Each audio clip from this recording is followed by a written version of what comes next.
Bonjour à tous, j'espère que vous allez bien. Aujourd'hui, je vous retrouve pour mon bilan de ma 3e année de psychologie. C'était encore une fois une vidéo assez attendue, vu que je vous avais fait un bilan L1, L2.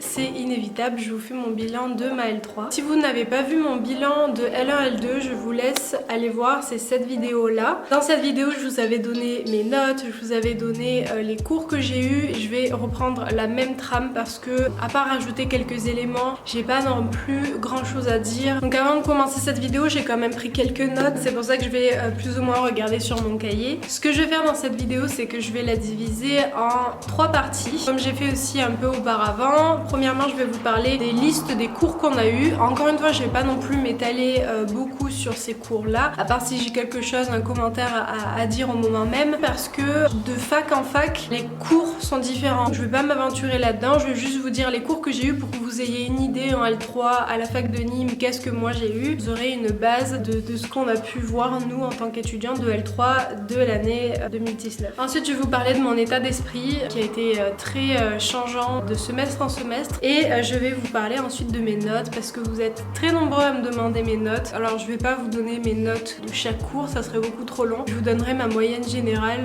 si vous le souhaitez en fin de vidéo. On va commencer du coup avec le premier semestre de ma L3.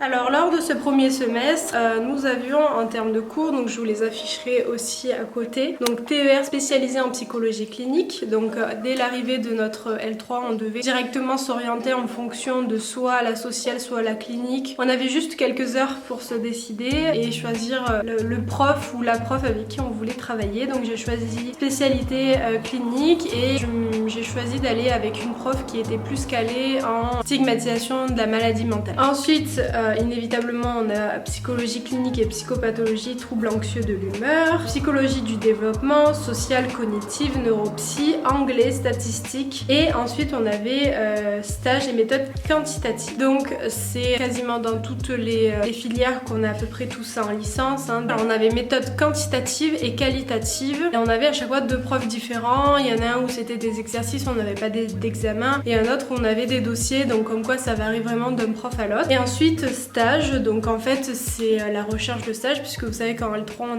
on est obligé d'avoir un stage. Donc moi tout au long de ce semestre 1, je n'ai pas trouvé de stage. C'est le semestre qui a suivi où j'ai pu trouver un stage, donc on avait quand même 2 rapports de stage à faire. Un rapport de stage à rendre pour le semestre que je suis en train de parler, et un pour le semestre dont je vais parler tout à l'heure, donc le semestre 2. Ça a été compliqué, mais on a été pas mal orienté. Si on n'avait pas de stage, qu'est-ce qu'on pouvait mettre dans ce rapport de stage, etc.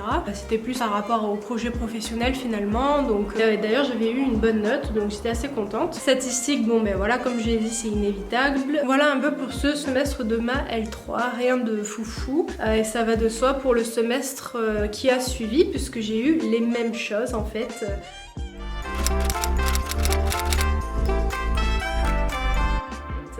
TER, psychoclinique. Alors là c'était beaucoup plus basé sur les personnalités, c'était beaucoup plus intéressant. Ensuite psychologie du développement, social et du travail. Là c'est différent, tout à l'heure je vous ai parlé social et environnemental, et là c'est ce qui s'est rajouté, c'est social et du travail. Ça aurait pu être intéressant, mais le prof en CM n'était pas très intéressant, puisqu'il nous a clairement dit d'entrée de jeu que tout son cours était sur internet, que on pouvait ne pas venir clairement, qu'on arriverait très bien à s'en sortir avec son cours sur internet. Enfin bon bref, c'est le cours, si vous avez vu cette vidéo là, c'est le cours que j'ai le plus délaissé dans mes révisions malheureusement, parce que c'était un QCM, et parce que en fait je crois que clairement j'avais pas envie de plus regarder ce cours là. Je regrette même pas, hein, c'est juste que sur le moment même j'avais pas envie de réviser autant que ce que je révisais la clinique par exemple. Donc ensuite cognitive, neuropsy, anglais, méthode qualitative, donc c'était au premier semestre qu'on avait quantitative et au deuxième semestre qualitative, donc là c'était un dossier à faire, et enfin le stage spécialité psychologie clinique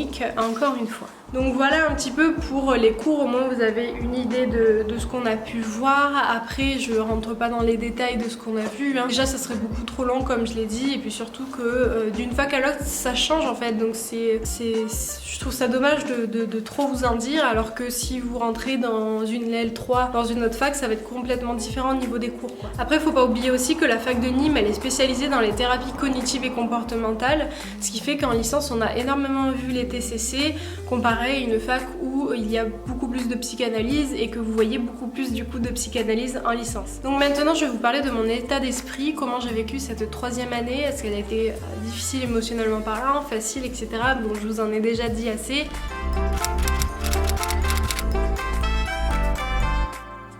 Elle a été dans l'ensemble assez difficile dans tous les plans pour moi personnellement. Déjà on va dire que j'ai attaqué l'année, enfin je dis l'année mais c'est l'année scolaire, avec un événement personnel juste avant ma rentrée qui a fait que de base ça a été difficile de reprendre après toutes ces vacances passées chez mes parents, de retourner dans mon appartement étudiant. Émotionnellement parlant ça a été assez difficile, mais je m'en suis rendu compte sur les semaines qui ont suivi et non pas de suite après, puisque j'étais très sensible. Enfin, j'étais hyper sensible, j'avais tendance à pleurer pour un rien. Par exemple, si j'arrivais pas à comprendre un cours, ben en fait je me mettais à pleurer tout simplement. Donc émotionnellement parlant ça a été très dur, mais je préfère vous dire que voilà, il y a quand même eu un événement chez moi qui a fait que ça a entraîné aussi ça. La L3 a été aussi forte en émotion dans le sens où il y avait beaucoup de contenu, parce que je redoutais cette L3 aussi, parce que je savais qu'à la fin de l'année il y allait avoir les sélections, que j'étais pas sûre de moi, que j'étais pas sûre de vouloir continuer. Enfin voilà, vous savez tous ces questionnements d'avenir qu'on avait. Tout ça je les ai eu ce premier semestre et ce qui fait que ça a été très difficile. C'est pour ça que aussi je préfère vous préciser qu'il y a eu un événement chez moi qui a fait que peut-être ça s'est aussi aggravé, pour pas que vous paniquiez trop quand je vous dis que la L3 c'est difficile, parce que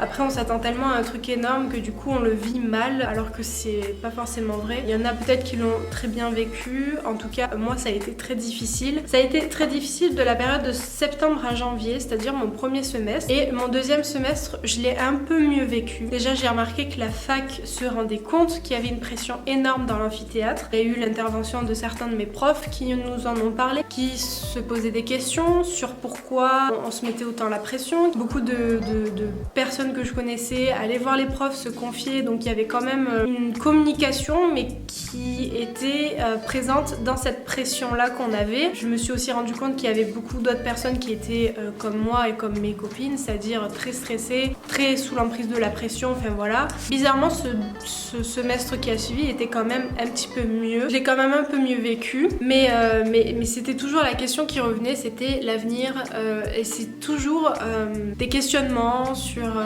est-ce qu'on veut vraiment postuler, où est-ce qu'on veut postuler, dans quel master du coup, quelle ville. Après on réfléchit côté financier, on se rend compte que c'est pas trop possible, et puis après on réfléchit côté émotionnel, alors là c'est encore pire. Enfin, il y a beaucoup de réflexions qui sont en route en fait tout au long de l'année. Pour moi ça a été le cas. C'est là où vous vous rendez compte que vous avez passé 3 ans à faire une licence et que peut-être que finalement ces 3 ans ça sera pas pour rien, mais vous aurez au moins la licence, mais le master peut-être que vous l'aurez pas, et c'est ça qui est difficile. Encore aujourd'hui je le dis parce que je reçois énormément de messages autant sur Instagram que sur YouTube. Je n'ai toujours pas de réponse par rapport à mon master, mais dès que j'aurai la réponse, soit je vous en ferai une vidéo, soit je vous le dirai sur Instagram. Quoi qu'il en soit, sur Instagram restez connectés parce que vous serez très vite au courant, mais sur YouTube ça mettra un petit peu plus de temps. Si vous voulez avoir des réponses, tout ça, allez voir sur Instagram, vous aurez une réponse très rapidement, mais pour l'instant j'ai pas de réponse. D'ailleurs aujourd'hui on est lundi 17 juin et c'est aujourd'hui qu'ils ferment les candidatures pour le master, donc le temps qu'ils fassent leur petite sélection,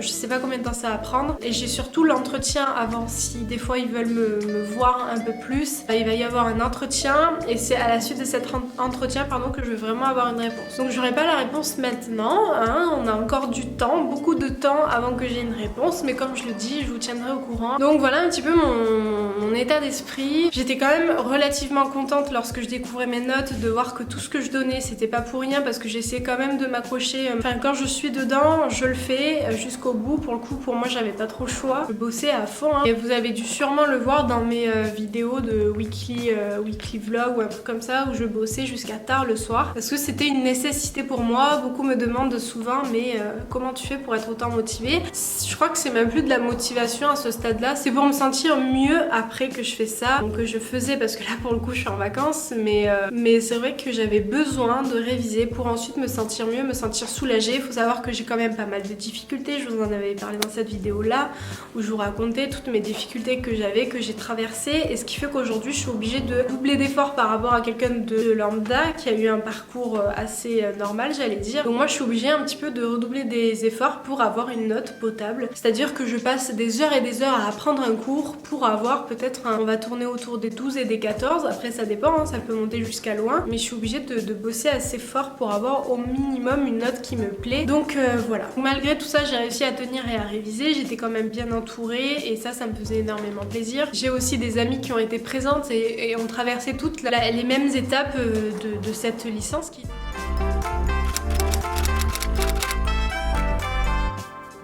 Au niveau des notes, pour cette année-là, j'ai eu des notes qui étaient semblables à ma L2, des notes qui étaient plutôt bonnes le premier semestre, qui étaient un chouïa moins bonnes le deuxième, mais quoi qu'il en soit, mes 2 semestres, j'ai eu une mention assez bien, hein. C'est-à-dire que j'ai tourné autour des 13 de moyenne pour les 2 semestres.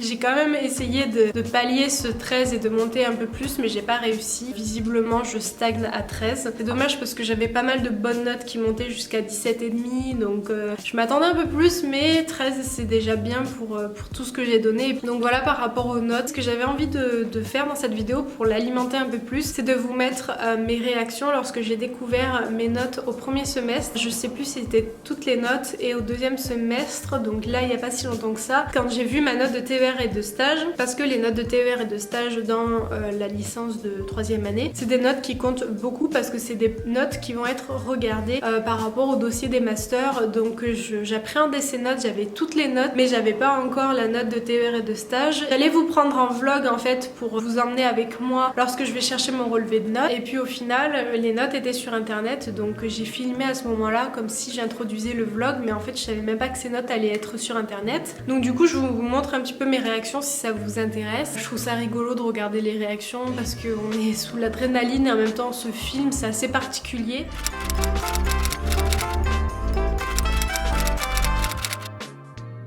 On est jeudi, je viens juste de recevoir mon mail pour savoir si notre semestre a été validé. Du coup j'avais envie de vous partager ça avec vous. Je viens juste d'ouvrir le dossier Excel et donc je vais chercher mon numéro étudiant. Je suis en panique totale. 2016. J'ai trop peur, je sais même pas si ça veut dire quoi RAB, ça veut dire mention je pense. En fait si c'est écrit 30, c'est que mon semestre a été validé en gros.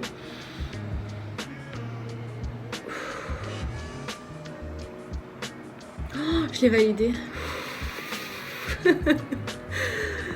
C'est bien mon truc. RAB, ça veut dire que j'ai une mention? Je sais pas, mais oh là là. Oh mais attendez, s'il faut, les notes sont affichées sur le NT, que je suis con. Mais oui, elles sont affichées. Oh là là. Alors, TER, ok. Psychologie clinique, d'accord, ben ça va. Du développement 15, anglais 14, ok. C'est bien. Stage, yeah, 17.